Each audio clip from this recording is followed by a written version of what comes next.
Terima kasih Anda masih bersama kami. Bagi Anda yang baru saja bergabung, kami hadirkan kembali 3 berita utama hari ini. Terjerat narkoba, seorang anggota DPRD Sidrap dari fraksi PKS diringkus polisi. Tersinggung anaknya ditegur dengan suara keras di wahana permainan anak dalam mal di Kota Makassar, 2 pria terlibat duel. Sejumlah guru SMP Negeri 3 Kota Parepare histeris menuntut kepala sekolah mundur dari jabatannya.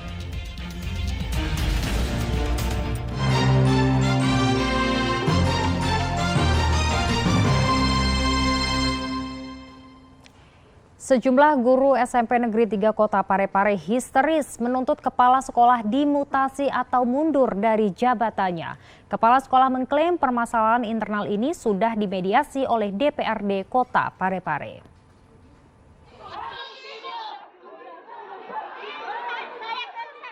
Viral di media sosial, sejumlah guru SMP Negeri 3 Kota Parepare histeris menuntut kepala sekolah dimutasi atau mundur dari jabatannya.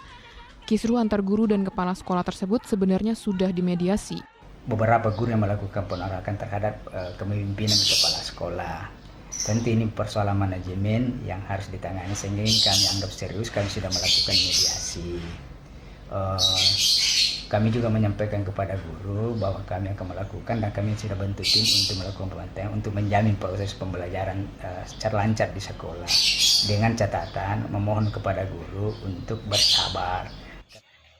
Kepala sekolah mengklaim permasalahan internal sekolah sudah dimediasi oleh DPRD Kota Parepare.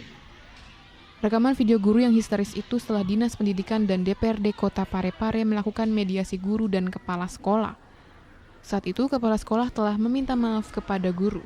Itu kami memohon maaf kepada teman-teman guru kalau jika selama ini cara kepemimpinan kami, gaya-gaya komunikasi kami, sikap kami yang dianggap keliru. Tim Dinas Pendidikan Parepare telah mengajak para guru kembali mengajar agar proses belajar di sekolah tidak terhambat sehingga tidak merugikan para murid. Suwardi Gatang melaporkan dari Parepare. Dunia pendidikan kembali tercoreng dengan aksi perundungan. Siswi Madrasah Aliyah di Kota Makassar ditampar oleh teman sekelasnya. Para orang tua pelajar yang bertikai telah dipanggil pengurus sekolah guna keperluan mediasi.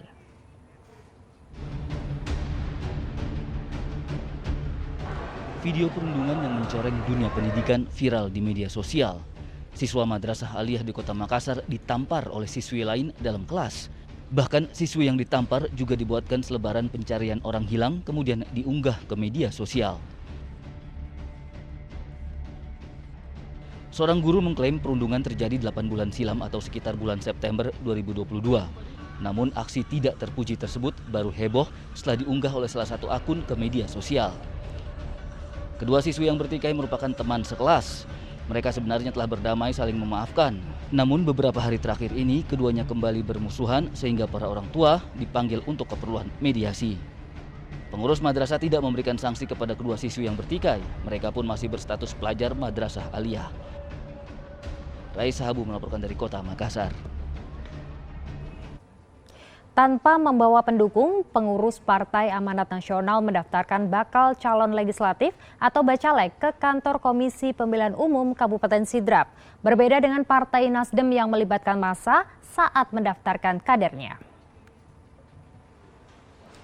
Pengajuan Bacalek atau bakal calon legislatif Partai Amanat Nasional di kantor Komisi Pemilihan Umum Sidrap tanpa membawa pendukung.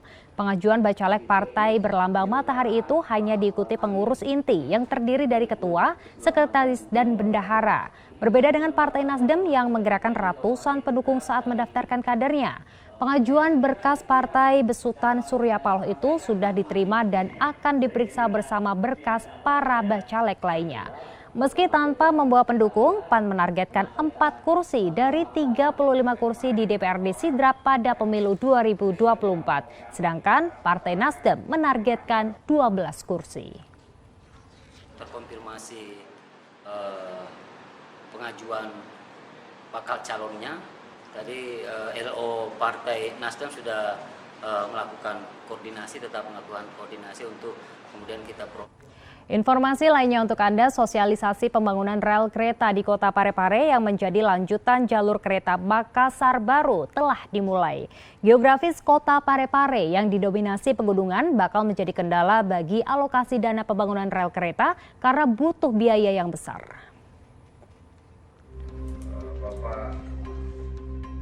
Kementerian Perhubungan mulai sosialisasi pembangunan rel kereta di Kota Parepare. Jalur kereta ini lanjutan rel kereta Kota Makassar Kabupaten Baru yang telah beroperasi.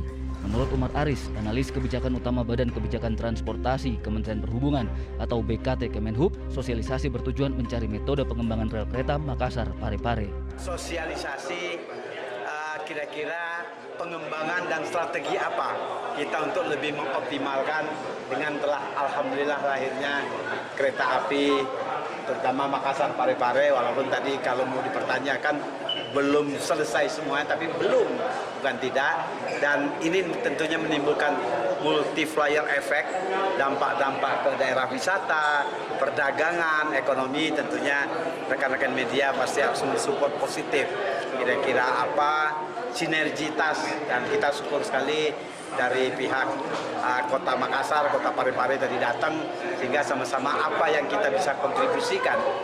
Geografis Kota Parepare yang didominasi pegunungan bakal menjadi kendala bagi alokasi dana pembangunan rel kereta karena butuh biaya besar.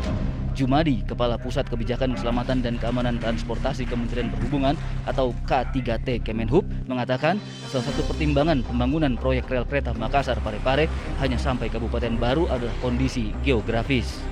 Biayanya perbandingannya itu adalah kalau 1 kilometer upgrade itu kita anggap 1, tapi kalau elevated itu 4. Jadi kalau misalnya 1 kilometer jalan rel itu dibangun 50 miliar, maka elevated itu 200 miliar, ya.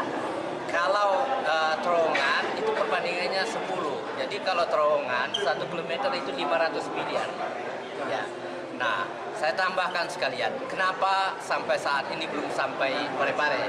Anda tahu bahwa kontur geografis daripada Kota Parepare itu dominasi pegunungan. Nah, kalau kita mempertahankan jalur kereta api itu lurus, ya artinya terowongan. Kementerian Perhubungan menyiapkan 3 jenis teknologi pembangunan rel kereta di Parepare, yaitu overhead crane rail yang menempel di tanah, elevated flyover, dan underground atau terowongan. Suardi Gatang melaporkan dari Kota Parepare. Baik, informasi tadi mengakhiri jumpa kita hari ini. Atas nama rekan yang bertugas, saya Dana Paramita mengucapkan terima kasih atas kebersamaan Anda. Selamat beraktivitas dan sampai jumpa.